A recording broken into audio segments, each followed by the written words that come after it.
Okay, this is CraigTheButterflyMan.com. What you're seeing right now are monarch eggs that have been laid on this common milkweed. We harvested this milkweed, and as soon as we cut the ends, we put it in this hot water in these 1-gallon jugs. You can go buy them at Walmart with spring water in them. And then we introduced monarchs in here, wild caught monarch. Let's open this up. This is a 2 foot by 2 foot by 3 foot rest cloud butterfly habitat hatchery cage. Now that's what you want to Google. See, I have butterflies in here. This is a feeder. This has Gatorade in it. These little champagne glasses, and we just put some tape around to actually use a little piece of plastic tubing, and then some little dollies that fit in there, and stuck them right in the jugs with the milkweed. Okay, this is the way your setup looks. And once the monarchs lay eggs on these, you want to count them if you best you can. You don't want really more than about 125 eggs in each hatchery. Now you can see eggs here. Now of course I have these full spectrum lights on top here. I have them set on just white light right now, but they're about 40 bucks a piece, but they imitate the outside light. Okay, so you can see the change in the color, but the video don't look good like that. Okay, so we have the window open. We have this in a bedroom.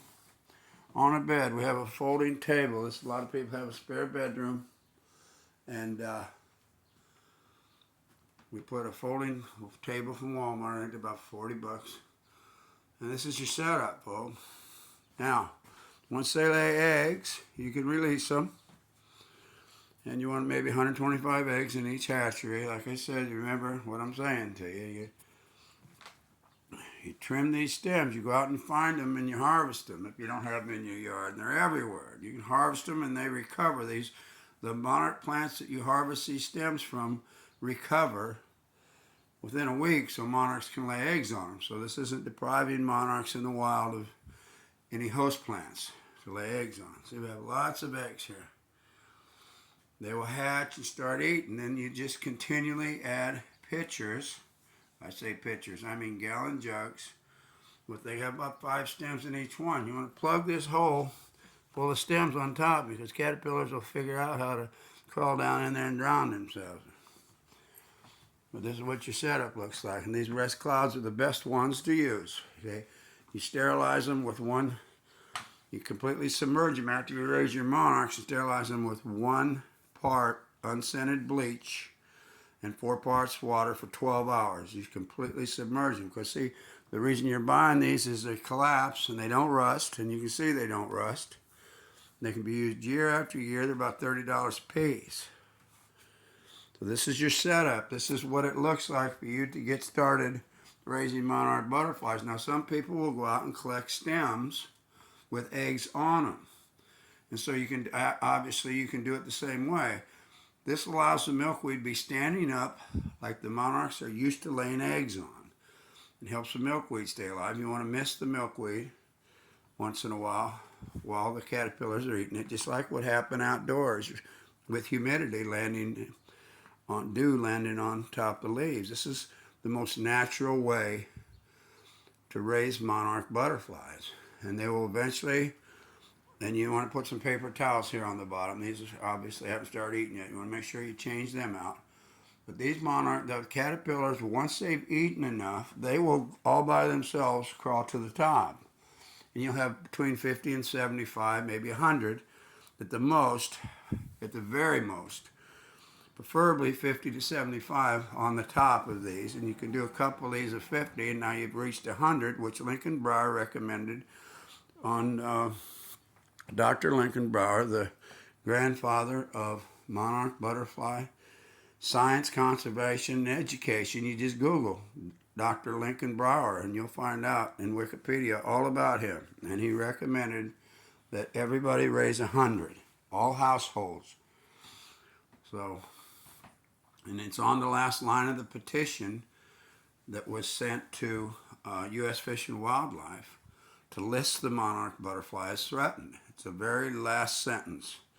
I think it's page 158. It says 10, and he wants to change it. He wanted to change it to 100. He passed in 2018, but I can tell you what happened, that they changed it back to 10, and a bunch of people that didn't really know the science that Dr. Lincoln Brower knows, and he was the only scientist to sign that petition.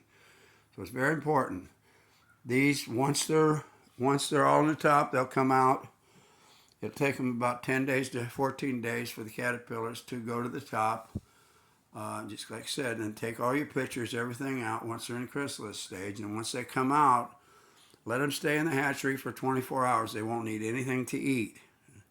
They're fine, and then release them. Or use the Leaders program on our 300,000 member organization website, where you have an exhibit and you read it. It's called the Leaders program page.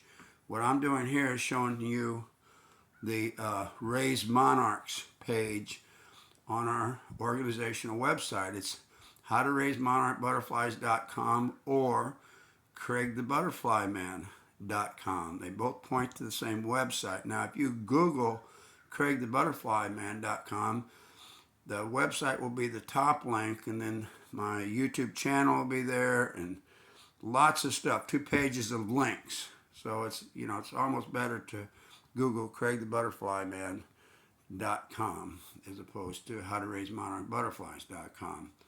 So this is how we do it, and we preferably want to raise these monarchs in June up to mid-July.